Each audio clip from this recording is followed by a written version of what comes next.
Sireka anongere mbasuze mbifurize kugira ibihe byiza ikaze kuri mwese aho mudukurikiye muherereye. Uyu munsi ni kuwa gatanu tariki 18 Nyakanga muri uyu mwaka wa 2025. Twinjiye makuru rero yo kuri ya masana makuru araza kwitsana kwibanda mu burasirazuba bwa Repubulika Iharanira Demokarasi ya Kongo, by'umwihariko ku mirwano irimo kuba hagati y'abarwanyi b'intare za Sarambwe n'uruhande rurwanira leta y'iki gihugu.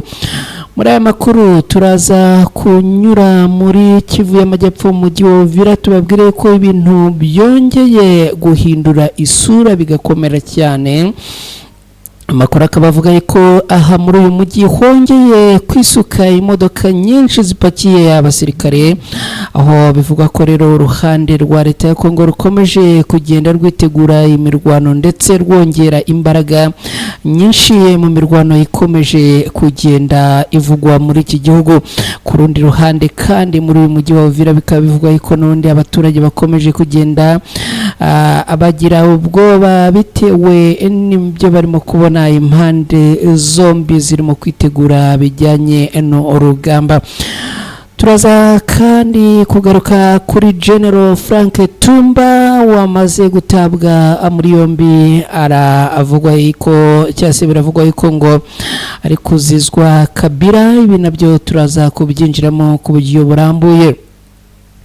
Turaza kunyarukira muri Katanga tubabwire ko urugo rwa Joseph Kabila rwongeye guterwa nabo kwa Kisekedi. Impamvu yitera y'uru rugo turaza kwirebera hamwe, dore ko ngo imodoka nyinshi zirenga 20 arizo zagabye iki gitero kuri uru rugo rwa Joseph Kabila. Ibi nabyo turabyinjiramo ku buryo burambuye. Turaza kunyarukira muri Kivu y'Amajyepfo muri Rurambo tubabwire ko twirwaneho yongeye kwandika amateka yandikira ku barwanyi bo ku ruhande rwa leta ya Kongo, dore ko yabakoreye agashya. No kuvuga igisirikare cya leta ya Kongo FARDC n'igisirikare cy'u Burundi ngo bahawe isomo rikomeye cyane na twirwaneho muri bice bya Rurambo. Turaza kubyinjiramo ku buryo burambuye.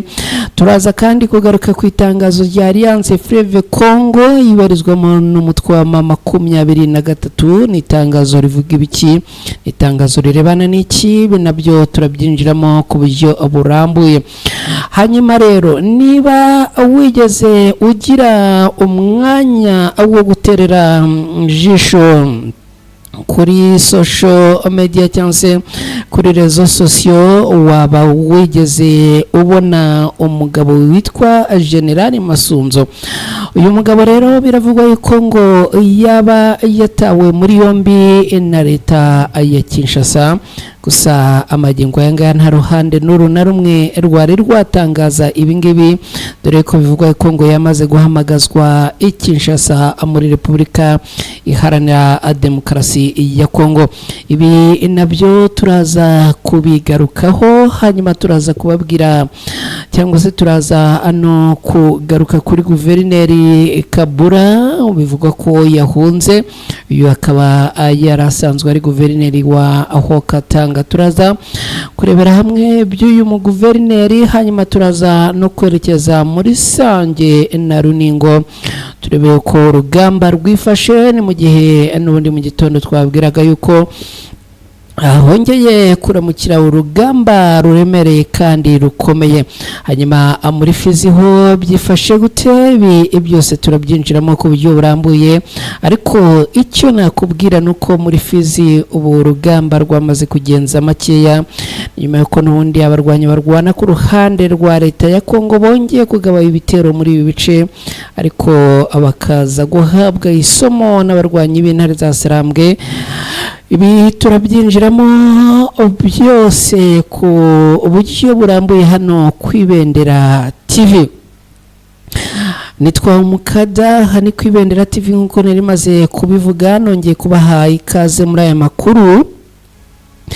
Namakuru ushobora kugiramo uruhare rwawe rwa mbere nuko udutiza umwanya utari munini tukabana muri aya makuru. uruhare rwa kabiri nuko mu gihe winjiye hano tayari hita utereka like yawe twereke ko turi kumwe, nibura bituma tubona ko tutarimo akuvuga ngo tuniyikirize. hanyuma uruhare rwa gatatu rurareba wewe winjiye hano kwibendera TV uri mushyashya, winjira ukora subscriber, wamara gukora subscriber ugakora no kuri ako kantu kameze nk'inzogera ni sinye dora notification. hanyuma iyo ibi umaze kubikora ubukurikiyeho cyangwa se utaha nitwe tukoherereza amakuru udatakaje umwanya wo kujya kuyashakisha. hanyuma urundi ruhare rundi nabasaba cyangwa se wakora no gusangiza izi nkuru inshuti n'abavandimwe bawe, niba hari abamubana muri groupe za WhatsApp gaterura link ukabatereka hanyuma ukabasangiza tugasangira amakuru twese. no kuri Facebook wabikora, kuri status ya WhatsApp wabikora, kuri Twitter wabikora, nta kindi bisaba no kumanuka hasi aho ngaho aho handitse share, ubundi ukahakanda bagahita bakwereka link ukayikopiya ukagenda wisangiza inshuti n'abavandimwe.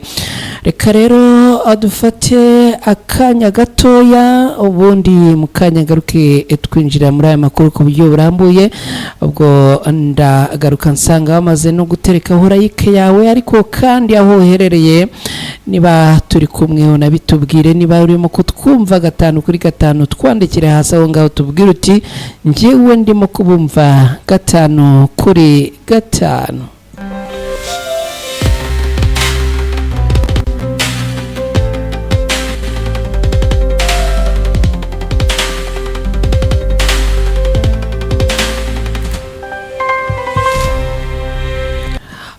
sinongeye kubaha ikaze mwese rero, nizere ko ubwo dukomeje kugenda atuba hamwe.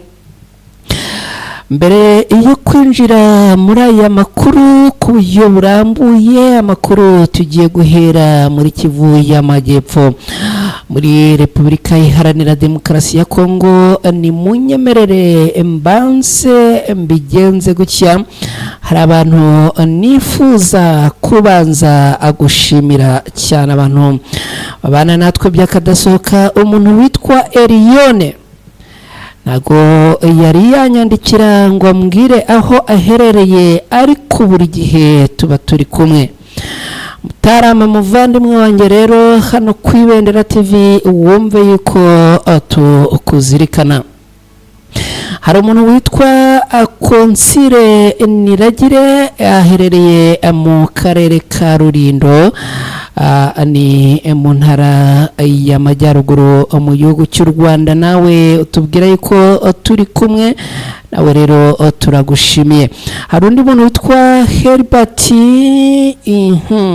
Herbert Muchesimano avuga ko aherereye muri Leta Zunze Ubumwe za Amerika, nawe turagutahije kandi tuguhaye ikaze muri aya makuru. hari undi muvandimwe wacu uherereye mu karere ka Rulindo, nawe utajya tangwa kubana natwe hano ku Ibendera TV. mwese turabashimira cyane kandi turabazirikana abo duherereye kumwe mu rubuga rw'abakunzi ba Ibendera TV.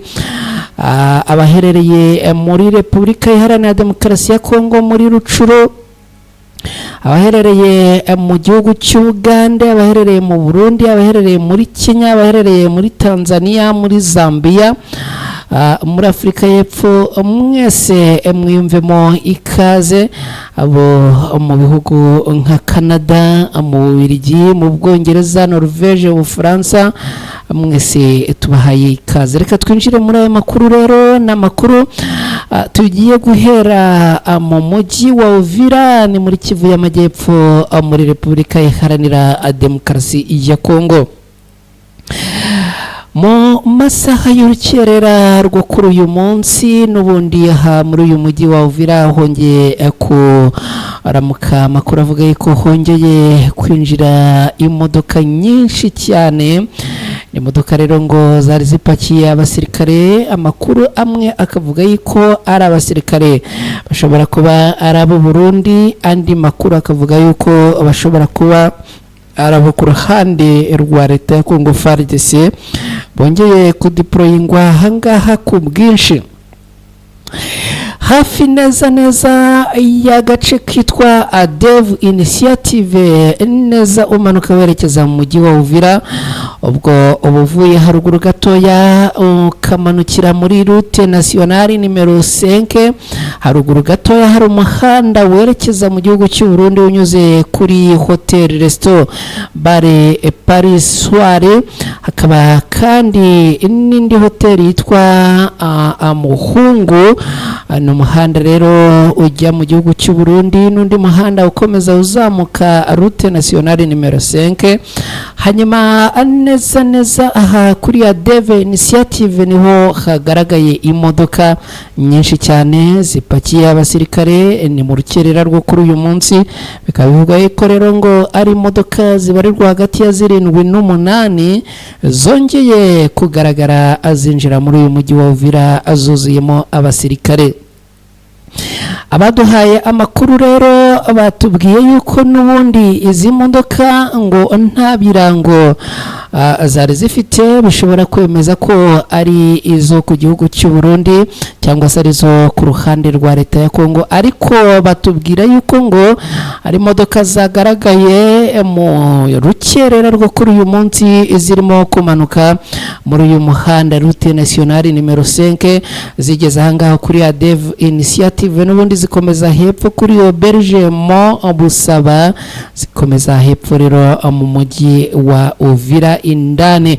Bikaba bivugwa rero ko ibingibi byose ari mu gihe leta ya Kongo ikomeje kwitegura imirwano, nyamara mu gihe hakabaye n'ubundi barimo kugenda bashyira imbaraga muri gahunda y'ibiganiro kugira ngo n'ubundi ibi bihugu ibi bice byo muri iki gihugu bibone amahoro n'umutuzo, aho kugira ngo bakomeze kwenyegeza intambara ni imirwano. Magingo ya rero mu mujyi wa Uvira n'ubundi hakomeje kuba pressure, abaturage bamwe bahunga abandi bagenda bazinga utwabo.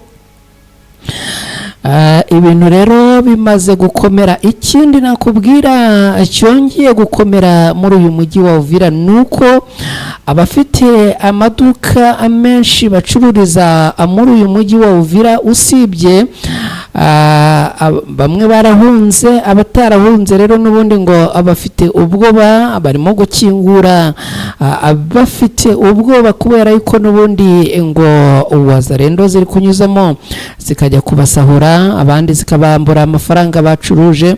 Ikindi kandi nakubwira muri uyu mujyi wa Uvira nuko n'ubundi zimwe mu nzu zicururizwamo no kuvuga mangazine beneyo ngo barayafunze, barahunga barigendera bajya mu bindi bice bifite umutekano, nyuma yuko ngo aha barimo kugenda bakubita icyumvirizo abakurikira amakuru bakumva yuko cyangwa se bakabona yuko isaha ku isaha aha n'ubundi hashobora kuba urugamba rwambikanye. Reka rero tukira ahangaha twerekeze no muri Sange. Muri Sange naho ndakubwira yuko hongeye kuremuka urugamba uremereye cyane, n'ubundi abarwanyi barwana ku ruhande rwa leta ya Kongo bongeye kugaba ibitero muri Sange ndetse na Runingo. Ni ibitero bagabye n'ubundi banyuze muri uyu muhanda, bazamukiye ahitwa Kavivira, bazamuka ubwo bavuye Kavivira barenza kuri ibitaro bya Medical Center SOS Village, barazamuka abarenga kuri aka gace gakikije cyangwa se gateganye na Kabwezi, bageze haruguru gatoya batangira rero gusuka amabombe y'urufaya ku barwanyi b'intare za Sarambwe baherereye aha za Kiriba, Runingo ndetse na Sange. Barwanyi b'intare za Sarambwe bivugwa yuko n'ubundi ngo bakomeje guhangana n'iyi mirwano. Ikindi kandi bikavugwa yuko ngo bakomeje kugenda bakoresha za tekinoloji cyangwa se ya sisiteme yo guturikiriza ibisasu mu kirere. Hanyuma kandi abarwanyi b'intare za Sarambwe bakaba basohoye itangazo bamagana uburyo uruhande rwa leta ya Kongo rukomeje kugaba ibitero yaba ku birindiro byabo, yaba kurunda intwaro hafi y'ibirindiro byabo, ariko no kurasa abaturage b'inzirakarengane. Ibi turaza kubigarukaho mu kanya ibijyanye n'iri tangazo rya Alliance Fleuve Congo mama 23. Ahubwo nyemerera tukiva ahangaha mbabwire ko muri sange abarwanyi bo ku ruhande rwa leta ya Kongo babyutse bohereza bombe abarwanyi b'intare za Sarambwe, nabo bakagerageza guhangana nazo, zimwe bazishwanyaguriza mu kirere, izindi bakazituritsa hakoreshejwe drone. Ubu rero ibintu byakomeje gukomera, n'ubundi hahongeye kugaruka urugamba.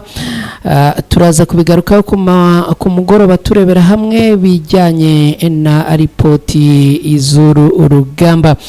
Muri Fizi naho hongeye kuramuka imirwano, ariko ni imirwano bivuga ko itamaze igihe kinini cyane, kubera yuko abarwanyi bo ku ruhande rwa leta ya Kongo ngo nibo basembuye imirwano, ariko baza gukubitwa inshuro n'abarwanyi bo ku ruhande rw'intare za Sarambwe. Imirwano rero ngo ntago yamaze igihe, kuko n'ubundi byaje kurangira abarwanyi bo ku ruhande rwa leta ya Kongo bongeye gusubira inyuma, ndetse ntibongera kugaba ibitero. Reka duhite reka twerekeze muri Rurambo, tubabwire yuko abarwanyi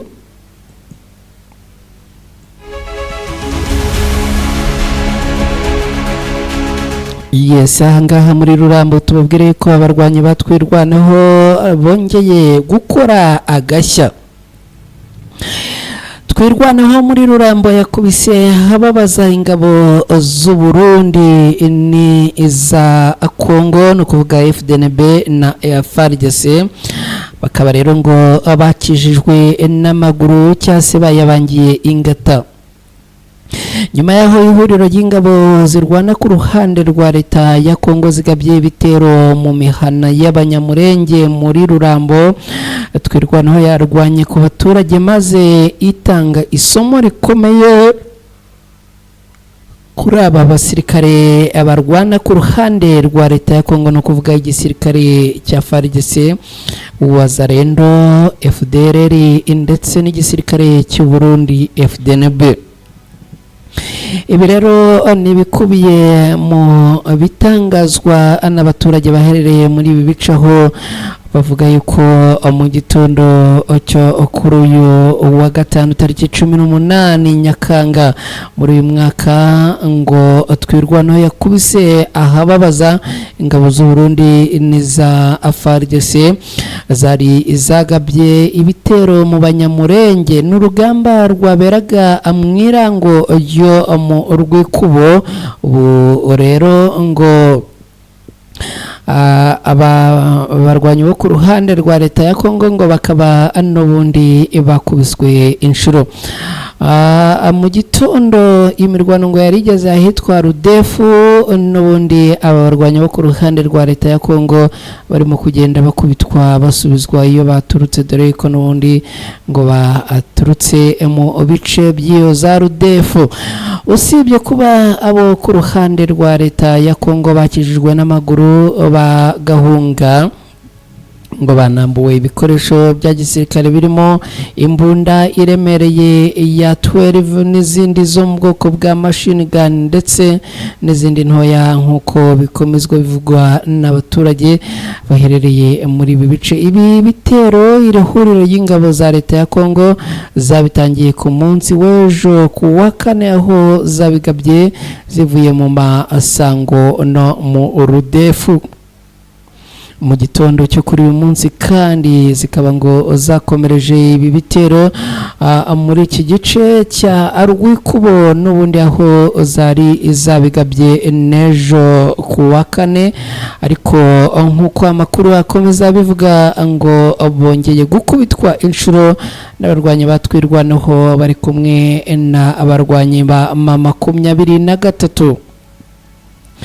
magingo yangaya ibi bice bongeye kugabamo ibitero biragenzurwa na twirwaneho, akaba rero n'ubundi twirwaneho ari kugenzura ibi bice n'inkengero z'ibi bice. Ibitero rero ingabo z'u Burundi n'iza Kongo zabikoze mu gihe n'ubundi hakomeje kugenda hagabwa ibitero muri ibi bice bikozwe n'uruhande rwa leta ya Kongo. Ibintu rero bikaba bikomeje kugenda bikomera cyane. Reka twerekeze kuri Generali Tumba, umujenerali wamaze gutabwa muri yombi na leta ya Kinshasa. Abajenerali muri Repubulika Iharanira Demokarasi ya Kongo ntago borohewe habe na gatoya.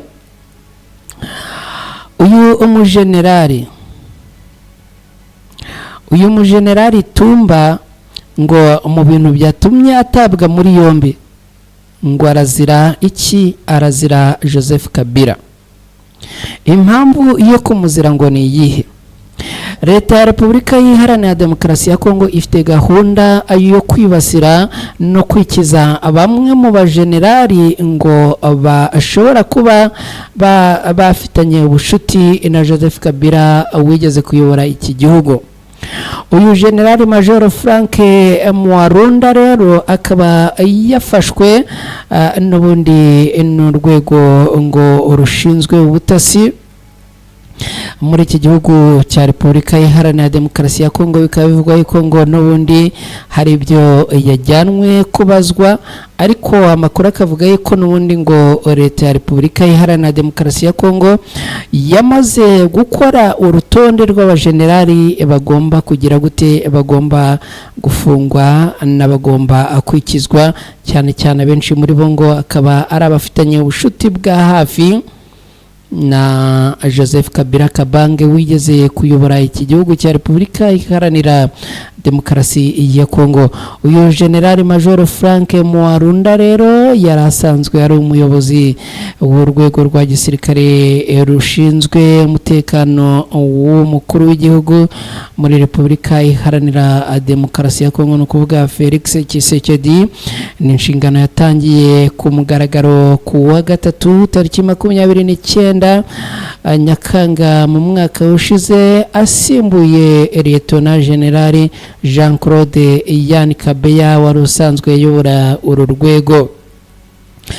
Ngibyo rero ibyo twagarukaho kuri uyu umuyobozi, uyu mujenerali wamaze gutabwa muri yombi. By'abajenerali aha muri Repubulika Iharanira Demokarasi ya Kongo bikaba bikomeje kugenda biba imberenge, dore ko n'ubundi nta munsi w'ubusa ahangaha urimo gutambuka cyangwa se urimo gushira hatavuzwe ibibazo ku bajenerali, hatavuzwe ibibazo ku batawe muri yombi, hatavuzwe ibibazo ku ibintu bikomeje kugenda biba agaterera nzamba hano muri Repubulika Iharanira Demokarasi ya Kongo. Ibintu bikaba rero bitoroshye n'akana gatoya rwose, mbabwize ukuri. Aba kandi ngo kimwe mu bintu barimo kuzizwa ngo nuko ngo baba bafitanye ubushuti cyangwa se baziranye na bwana Joseph Kabila Kabange wayoboye iki gihugu cya Repubulika Iharanira Demokarasi ya Kongo. Tukiri kuri aya amakuru rero, ni mu nyemerere n'ubundi duhite twerekeza kuri bwana Joseph Kabila Kabange. Urugo rwa Joseph Kabila ruherereye Katanga muri Repubulika Iharanira Demokarasi ya Kongo rwongeye kugabwaho ibitero, akaba ari ibitero n'ubundi bongeye kugabwaho n'igisirikare cya leta ya Repubulika Iharanira Demokarasi ya Kongo. Ibi bintu reka mbisobanure neza uko byagenze. Mu rukerera rwo kuri uyu munsi imodoka zigera kuri 22, ni ukuvuga imodoka 20 zirimo abasirikare bashinzwe umutekano w'umukuru w'igihugu muri Repubulika Iharanira Demokarasi ya Kongo, n'imodoka zigera kuri 2 bivugwa ko ngo ari amakamyo zari zirimo ibikoresho. Izi zose zerekeje ku rugo rwa Joseph Kabila Kabange ruherereye ahitwa Katanga. Abasirikare rero bamaze kugera kuri uru rugo batangiye kwinjira, batangira gusaka, batangira guteragura ibintu byose hejuru, ndetse kandi bahagarika amaraso abo bahasanze bose. Ikintu rero ngo cyatumye aba bagabo bongera kugaba ibitero ku rugo rwa Joseph Kabila Kabange ngo nuko n'ubundi Tshisekedi yakomeje kwimakaza umuco wo gushaka kwikiza uyu bwana Joseph Kabila Kabange wanamushyikirije ubutegetsi ku mahoro. Ikindi kintu ngo cyateye ukugutera ibi bitero ku rugo rwa Joseph Kabila Kabange ngo nuko n'ubundi ngo bagiye kusakayo ngo ibikoresho bijyanye n'intwaro n'ibindi bikoresho bya gisirikare. Akaba rero ibintu byongeye kuba bibi cyane. Uru rugo ngo barujagajaze, ndetse ngo hari naho bagiye bakoresha imbaraga z'umurengera mu gukora ibi bikorwa byabo byo gusaka. No kuvuga ngo ibyo basanze bifunze ku buryo bitigeze byoroha kubifungura ngo bamenaguye. Hari naho ngo byagiye biba ngombwa yuko barasa kugira ngo n'ubundi barebere cyangwa se bakore ibi bikorwa byabo byo gusaka.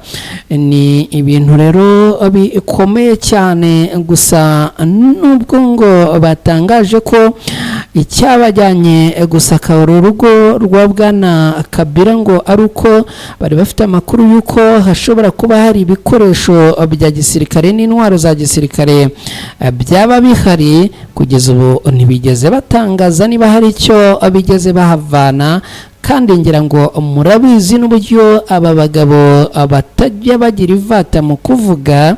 Iyo hagira icyo bavanyeyo baba bagitangaje n'amafoto menshi cyane. Ibintu rero bikaba bikomeje kuba agaterera nzamba, by'umwihariko ku bijyanye no kwibasirwa ku by'uyu umugabo Joseph Kabila Kabange. Ibintu rero bikomeje kuba bibi cyane. Reka duhindure ingingo twerekeze rero ku itangazo rya Alliance Fleuve Congo. Ni itangazo Alliance Fleuve Congo yasohoye nyuma y'uko n'ubundi ibintu bikomeje kugenda bikomera. Alliance Fleuve Congo ibarizwamo n'abarwanyi ba M23 ndetse na Twirwaneho basohoye itangazo ryamagana ibitero bya Kinshasa bishobora ngo birimo guhungabanya amahoro. Bagira bati mu gihe ibiganiro bigamije kugabanya umwuka mubi mu ntambara bikomeje Doha muri Katari, ihuriro rya Alliance Fleuve Congo M23 ryamaganye ibikorwa bya gisirikare bya leta ya Congo ku mirongo myinshi y'imirwano mu burasirazuba bwa Repubulika Iharanira Demokarasi ya Congo. Mu itangazo ryasohotse ku mugoroba wo ku munsi w'ejo, Alliance Fleuve Congo ibarizwamo na M23 yavuze ko ubutegetsi bwa Kinshasa bukomeje ibitero bya gisirikare, nubwo ngo ibiganiro by'amahoro nabyo bikomeje Doha muri Katari. Alliance Fleuve Congo rero ikaba ishinza leta ya Congo guhungabanya umutekano ariko kandi no kurenga ku biganiro. mu gihe ibi bitero ngo bigikomeje, umuryango w'Intare za Sarambwe wavuze yuko ngo wongera kwemeza ko uzakomeza kurengera abaturage no gukuraho icyahungabanya umutekano wabo cyose. Bagira bati ntituzagamburuzwa n'igitutu cyangwa amayeri y'ubutegetsi butemewe n'amategeko kandi bwamenye amaraso, bugahita mu gusenya amahoro kubera inyungu zabwo bwite, nk'uko n'ubundi bitangazwa na Lawrence Kanyuka, umuvugizi wa Alliance Fleuve Congo M23, ngo ibi ntibazigera babyihanganira kandi ngo ntibazigera babirebera. Kuvuga iyi mvugo, kuvuga iri jambo, abantu mwe mudukurikiye, bifite ikintu kinini bisobanuye. Ntabwo bazigera abihanganira, ntago kandi bazigera bareberera ibi ngibi. Umuntu uri ku rugamba ufite imbunda irasa amasasu, atari imbunda irasa amashaza, uretse ko n'ufite irasa amashaza nawe sintekereza ko wamwirega imbere uri aho ngaho gusa. Hanyuma umuntu ufite imbunda irasa amasasu akica, ukambwira ngo abarwanyi b'Intare za Sarambwe gutangaza yuko ibi batazabireberera, bivuze iki? Mu yandi magambo, abarwanyi b'Intare za Sarambwe birashoboka ko baba batangaje urugamba mu buryo buteruye muri ibi bice byo muri Kivu y'Amajyepfo, by'umwihariko muri Uvira. Mu gihe umuryango mpuzamahanga ngo wizeye ko habaho ihagarikwa ry'imirwano hagati y'igisirikare cya leta ya Congo FARDC n'ingabo za ARC, ni ukuvuga ingabo z'abarwanyi b'Intare za Sarambwe, AFC M23 ivuga ko ngo izakomeza kwirwanaho mu rwego rwo kugira ngo n'ubundi ihagarike ibi bitero. Byo nari ndimo mbabwira mu kanya, batangaje yuko abazakomeza kwirwanaho. Bivuze rero ko abegura isasu n'abandi bohereza irindi, begura intwaro n'abandi begura iyindi, begura agashoka n'abandi begura agashoka. Ibintu rero igiye gukomera cyane rwose, aho abarwanyi b'Intare za Sarambwe batangaje urugamba rweruye. Ngibyo rero. Hanyuma rero ni munyemerere mbabwire ku bijyanye na General Masunzu. Biravugwa ko ngo yafunzwe, biravugwa ko ngo ku munsi w'ejo abundi mu ijoro ryo ku munsi w'ejo bundi rishyira ku munsi w'ejo, uyu umugabo ngo yarahamagajwe Kinshasa kugira ngo hagire ibyo asobanura. Bikaba rero bivugwa yuko ngo ashobora kuba yafunzwe, abandi bakavuga yuko ngo ashobora kuba yahunze. Magingo ya iby'uyu mujenerali ndacyarimo kubikurikirana, ariko ikigaragara cyangwa se ikivugwa nuko uyu mugabo ngo yahamagajwe, ubwo ibindi ntago twamenya neza aho biherereye, kandi ntagomba nifuza kubagezaho inkuru ntari inatohoza neza ngo amenye ibyayo 5/5.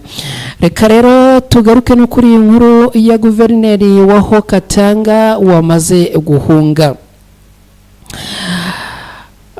Yitwa Jacques Kabura Katwe, akaba yari guverineri w'intara ya Haut-Katanga muri Repubulika Iharanira Demokarasi ya Kongo. Uyu bikaba bivugwa ko ngo yahunze nyuma yo gutumizwa na Minisiteri y'Umutekano w'imbere mu gihugu kugira ngo yitabe rero, dore ko ngo yari afite ubwoba bw'uko ashobora gutabwa muri yombi, akaba ngo yahisemo guhunga. Tariki ya 8, kariko uyu mugabo mbanze mbereke mbanze mbereke ifoto ye, mbanze mubereke rwose kugira ngo tumuvugeho mumureba. Hari abantu baba badukurikiye baba batubwira bati mutwereke amashusho, iyo tureba tukabona ishusho tugomba kuyibereka ntihagire uburyo yadutezaho ikibazo, biba byoroshye kuyibereka ntacyo bitwara. Aha, ngira ngo rero abadukurikiye tayari nguyu guverineri wa Katanga wamaze gukizwa n'amaguru ku itariki 8 Nyakanga muri uyu mwaka w'2025. Ejo bundi rwose ahangaha Minisitiri Jacquemain Shabani yandikiye guverineri Kabura amusaba kwitaba Kinshasa mu gihe kitarenze amasaha 48. Akimara kumwoherereza urwandiko rero rwo kumuhamagaza, ngo byaketswe ko yaba agiye gusobanuzwa amagambo yavugiye mu nama y'abanyamuryango b'ihuriro niyo sacre yabereye Lubumbashi tariki 30 Kamena muri uyu mwaka w'2025. Muri iyi nama Kabura yavuze ko Corneille Nangaa uyobora ihuriro Alliance Fleuve Congo mama 23 na Joseph Kabila ari abanyekongo, bityo Kongo mu gihe baganira na leta ya Repubulika Iharanira Demokarasi ya Kongo abakemura amakimbirane bafitanye nk'uko umuryango ukemura ibibazo by'abawugize.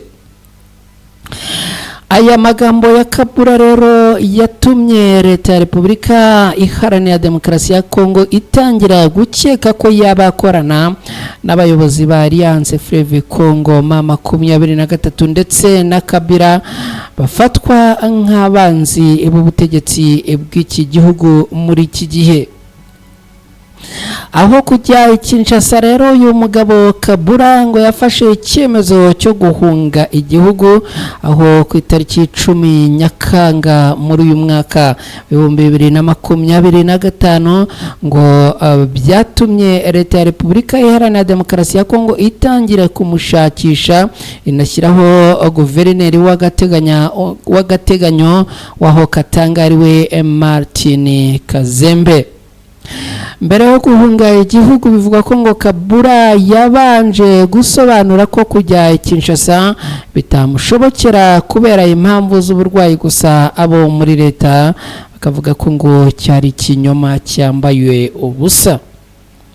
Ngibyo rero ni ibintu bitoroshye habe n'akana gatoya, ni ibintu bikomeye, gusa magingo ya ntibiramenyekana igihugu uyu mugabo yaba aherereyemo, gusa nyine bikavugwa yuko ngo yamaze guhunga igihugu. Ni ibintu bikomeye cyane rero, kandi bikomeje guteza impungenge muri iki gihugu cya Repubulika Iharanira Demokarasi ya Kongo.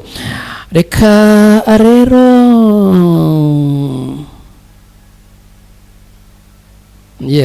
reka rero mbashimire cyane mwe mwese mwabanye natwe muri aya makuru twagarukagaho kubigezweho cyangwa se kuri updates hano ku Ibendera TV. Amakuru n'ubundi abagenda agaruka ku bitangazwa hirya no hino, by'umwihariko muri iki gihugu cya Repubulika Iharanira Demokarasi ya Kongo.